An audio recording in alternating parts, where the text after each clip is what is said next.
নমস্কার বন্ধুরা, বাঙালির পঞ্চব্যঞ্জনের আরেকটি পর্বে তোমাদের সবাইকে স্বাগত। বেগুনের ভর্তা তোমরা সবাই বাড়িতে বানিয়ে থাকো, কিন্তু যে প্রসেসে আমি বানাই আজ সেটাই শেয়ার করতে এসেছি তোমাদের সাথে। তাহলে চলো শুরু করা যাক। আমি এখানে একটা মাঝারি সাইজের বেগুন নিয়েছি 4টে কাঁচা লঙ্কা আর 6-7 কোয়া রসুন।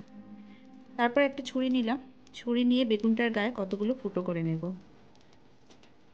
এই ফুটোগুলোর মধ্যে লঙ্কা আর রসুনগুলো আমি ঢুকিয়ে দেবো।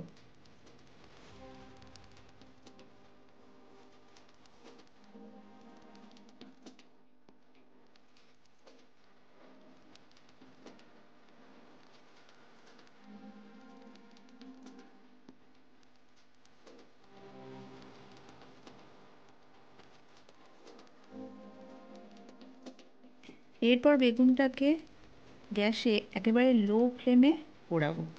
মাঝে মাঝে আমি উল্টে পাল্টে দিচ্ছি যাতে সমানভাবে বেগুনটা পুড়ে। দেখো বেগুনটা সমানভাবে পুড়ে গেছে। এবার আমি বেগুনটাকে নামিয়ে নিচ্ছি।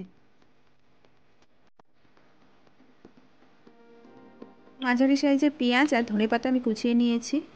এরপর বেগুনটার ছাল আমি ছাড়িয়ে নেব।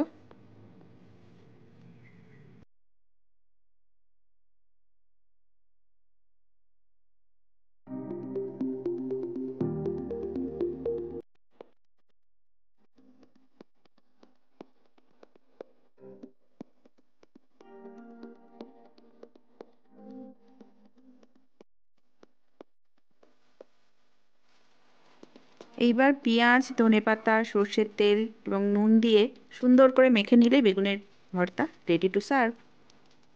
রেসিপিটা যদি ভালো লাগে তাহলে অবশ্যই লাইক করবে, কমেন্ট করে জানাবে তোমাদের কেমন লাগলো। আমার চ্যানেলে নতুন বন্ধু হলে সাবস্ক্রাইবের অনুরোধ রইল। পাশে থাকা বেল আইকনটা অবশ্যই প্রেস করে দিও, যাতে আমি কোনো রেসিপি দিলে তোমাদের কাছে সহজেই পৌঁছে যায়। আজকের মতো তাহলে এই পর্যন্ত।